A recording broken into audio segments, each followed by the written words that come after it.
Do you see any of the real Diana in Meghan? Did God, you? no. Really? No. Oh. Sorry. Are there any fans of Meghan Markle in tonight? Oh, hang on. There is one lone hand has raised up here. Actually, that is one more than I expected. Picture this. You're flipping through channels on an ordinary Tuesday evening when Piers Morgan suddenly pulls out a stack of photographs that looked like they had been locked away for years. In that moment, viewers everywhere started asking serious questions about a story they thought they already understood. And the atmosphere in living rooms across the country shifted in real time. For years, Meghan built a public image around being a relatable woman working hard and chasing opportunities in Los Angeles, grinding through the entertainment industry like countless others trying to make their mark. But those photographs seem to tell a completely different story.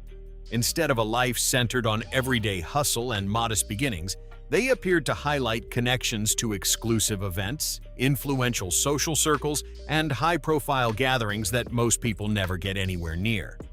What really got people talking was that these connections had rarely surfaced in the interviews where she discussed her rise to fame. I don't want to be doing another bloody segment on Meghan Markle and Harry. And then the rest of it was, all the racism claims turned out to be bullshit. The mental health claims were all of it was bullshit, designed to damage and attack the royal family, the monarchy, and all. The carefully constructed narrative that had been accepted largely without scrutiny for years. The images flashed across screens, and critics and commentators immediately launched into debate about whether important chapters of her past had been deliberately left out of the public conversation. This wasn't just another celebrity headline making the rounds. To many viewers watching that broadcast, it looked like a carefully architected public image was suddenly facing the kind of intense, multi-directional scrutiny it had never encountered before. And here's where things became even more layered. Meghan has spoken repeatedly about openness and authenticity in public life, yet critics have long pointed to old social media content that quietly vanished, photographs that became increasingly difficult to locate, and former acquaintances who almost never spoke publicly about those years. Whether deliberately managed or simply the natural result of time passing, those missing pieces only deepened the mystery surrounding the story. The gaps themselves became part of the narrative. Then came the moment that sent the entire conversation into overdrive. Images that enormous numbers of people had simply never seen before were suddenly being broadcast to a massive audience simultaneously. This wasn't information that gradually filtered into public consciousness through slow-moving media cycles. It landed all at once, and the immediate reaction made that immediacy unmistakable. What made the situation particularly striking was that Piers barely needed to editorialize. The photographs generated their own energy and their own questions entirely without assistance. She used to charge almost $30,000 per trip. Damn! Which is why she was making good money. It wasn't on suits. Wait a minute! The debate shifted rapidly toward questions about networking, personal relationships, strategic social positioning, and whether certain significant chapters of Meghan's history had been framed differently for public consumption than they appeared in reality. Supporters and critics alike rushed to examine every visible detail, looking for context that might explain the larger picture they were now seeing for the first time. By the time studio cameras refocused on Piers, the atmosphere had changed completely. He leaned forward, held up the glossy images, and with a calm, measured delivery, produced a moment that instantly grabbed headlines around the world. No dramatic speech, no theatrical presentation. The quiet confidence of the reveal made it land considerably harder than any performance could have. The online response was explosive and immediate. Social media platforms ignited almost instantly as clips spread at lightning speed across every major platform. Hashtags began trending before the broadcast had even concluded. Reactions poured in from every conceivable direction, and millions of people watched the moment unfold in real time while simultaneously debating what they were seeing. But what made those photographs so powerful wasn't simply where they had been taken. It was what they appeared to reveal about a life that had been presented to the public in very specific and carefully managed terms. These weren't ordinary snapshots from a casual evening out somewhere unremarkable. They appeared to showcase a lifestyle filled with exclusive access, high-profile connections, and elite social environments.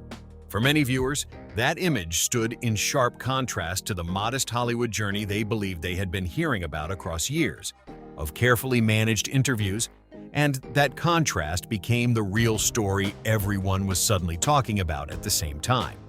Exclusive venues, influential social networks, access and connections that most people simply do not stumble into through ordinary circumstances. Raise your hand if you've ever been called crazy or hysterical. Or what about nuts, insane, out of your mind, completely irrational? I don't think that men can control crazy women. The use of these labels has been drilled into us from movies and TV, from friends and family, and even from random strangers. And the fact is, no one wants this. The kind of doors that typically open through very specific networking, precise timing, and being positioned around the right people at the right moments throughout a career. The moment those photographs surfaced publicly, the internet shifted into full investigative mode. People began comparing timelines, revisiting old interviews with fresh eyes, and looking for details that suddenly seemed considerably more important in this new context. What made the images so controversial wasn't limited to what appeared visible in them. It was the cascade of questions they triggered about everything surrounding them. Critics began openly wondering whether publicly presented chapters of Meghan's story had omitted important context that would have changed how audiences understood her journey. Every photograph seemed to ignite a fresh round of debate, and with each new discussion, more people found themselves examining how her past had been packaged and presented to the public across the years. Many observers also found the response to this moment genuinely unusual. This is someone who has challenged media coverage she believed was inaccurate or unfair on multiple well-documented occasions. Yet when these images became a major talking point, there was no immediate public pushback directed specifically at the photographs. No dramatic rebuttals, no headline-grabbing clarifications, just silence. For supporters and critics alike, that absence of response became its own distinct story. When a public figure who typically engages directly with criticism that threatens their image. And she's living the life she probably wanted all along. Yes. A life of unparalleled luxury and riches that she got by marrying her handsome British prince. She's living back in the state that she came. Decides not to engage at all. People naturally begin drawing conclusions from the gap. Some read it as a calculated strategic decision. Others viewed it as an attempt to avoid providing the controversy with additional oxygen and attention. Either way, the silence only intensified curiosity and kept the conversation alive and expanding when it might otherwise have faded. But the discussion didn't stop at the photographs themselves. It also drew renewed attention to the long-running tension between Meghan and Piers Morgan, a dynamic with considerably more history behind it than many casual observers realized. Years before Meghan became one of the most discussed women in the world, she and Piers reportedly met for drinks at a pub in Kensington. According to Piers' own account, they got along well enough, but communication between them ended shortly afterward. Not long after that evening, Meghan was photographed with Prince Harry at Soho House, and her life moved into an entirely different chapter at rapid speed. Over time, that brief early interaction became part of a much larger and considerably more heated story, especially as Piers became one of the most consistent and vocal critics she would ever encounter. And here we have Andrew, with whom looks like Marcus Anderson. This is in 2001, when Meghan Markle would have allegedly been on third year. Meghan Markle hardly spent any time at Northwestern University. According to people, she got started her yachting days, and she never stopped, really. I don't think any of her boyfriends knew about it, but Meghan Markle was known as a hardcore yacht partying person, ready for anything. Then came the Oprah interview, a moment that intensified the public divide and transformed an already heated feud into a globally watched confrontation that generated headlines for months. Reports later suggested a formal complaint connected to Meghan had been filed regarding Piers' on-air comments, adding another distinct layer to the ongoing conflict. From that point forward, every new clash between them carried unmistakably more personal weight than anything that had come before it. For many observers, these newly discussed photographs weren't just another news segment. They represented another chapter in a dispute that had been building with real personal momentum for years. But there's another figure whose name surfaces consistently in discussions about Meghan's rise, and many people outside elite social circles may not immediately recognize him. That name is Marcus Anderson, a senior executive connected to the Soho House organization. While Meghan has publicly described him as a close friend, Commentators have repeatedly noted how frequently their paths appeared to cross during significant transitions in her life and career. Whether the location was Toronto, London, or Los Angeles, Marcus appeared to remain a familiar presence during key moments of professional and personal evolution. His professional role positioned him at the intersection of some of the most exclusive social environments in the world, meaning access to private events, influential guest networks, and behind-the-scenes spaces that rarely become publicly visible. You know, this is what Meghan has been doing. She's a piece of Klingon, you know, like she clings to somebody who can get her there. So Meghan manages to befriend one person of a very popular group, and then that person introduces her to the others. And because that she's being brought in by somebody they trust, she's welcome. Wasn't there some speculation that she was on Yacht at one point in time? There was like photos with her and Prince Andrew way back in the day when she was like in her early 20s. For anyone trying to understand the connections surrounding Meghan's rise through entertainment and social circles, that detail has become a consistently fascinating piece of a considerably larger puzzle. Having a well-connected figure operating in that specific capacity would represent significant social capital for someone actively building their profile and seeking access to influential rooms. His name has surfaced repeatedly in conversations about Meghan's rise, with various commentators suggesting the relationship carried more strategic weight than the simple friendship it was publicly described as being. According to long-running discussions, Anderson understood precisely how influential social networks operated and how the right introductions in the right environments could open doors that might otherwise remain permanently closed to outsiders. What made the situation particularly intriguing to online investigators was where some of the circulating photographs appeared to have been taken. Several observers pointed out that certain recognizable locations appeared connected to exclusive environments where access was tightly controlled, and entry wasn't simply a matter of purchasing a ticket. That observation immediately sparked speculation about how the images had found their way into public circulation in the first place. If someone operating within those circles had shared them, it raised immediate and uncomfortable questions about loyalty, privacy expectations, and who might have had both the access and the motivation to bring old photographs back into public view. No public evidence exists establishing who provided the images, and that uncertainty only added additional layers of mystery to an already heavily discussed story. But 57,000 people complained to the television regulator, Ofcom, in the UK. A world record, I'm proud to say, complained about me for not believing Princess Pinocchio. And eventually my boss had said, can you just apologize to Meghan Markle, or you're going to have to, maybe lose your job. I went, I'll take the job option, thanks, I'll leave. And I walked off into the sunset. Then one of the most consistently debated topics surrounding Meghan resurfaced with renewed energy. The long-running yacht rumors that have appeared and reappeared across blogs, social media posts, documentaries, and online forums without ever being conclusively proven or definitively refuted. These claims centered on the idea that Meghan moved through elite social circles connected to luxury travel, exclusive invitation-only gatherings, and high-profile networking environments during certain periods of her career.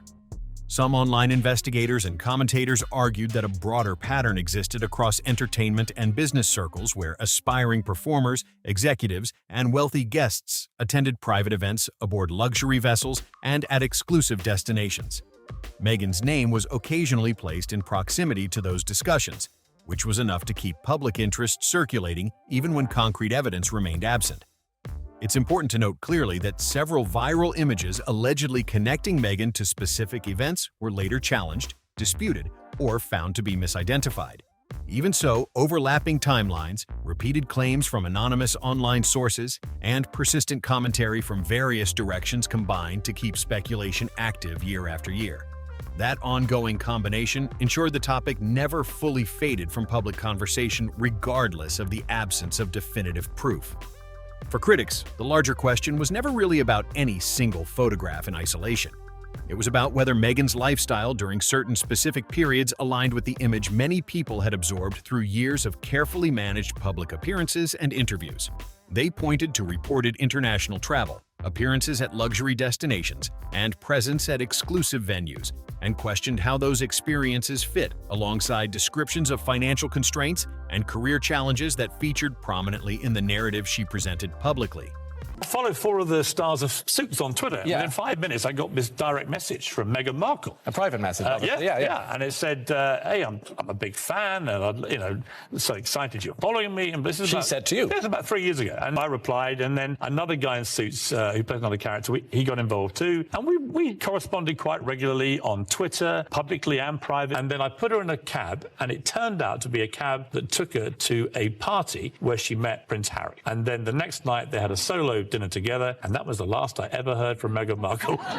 As those discussions gained momentum again following the broadcast, people began revisiting questions that had circulated for years without satisfactory resolution. Who introduced her to the influential circles she moved through?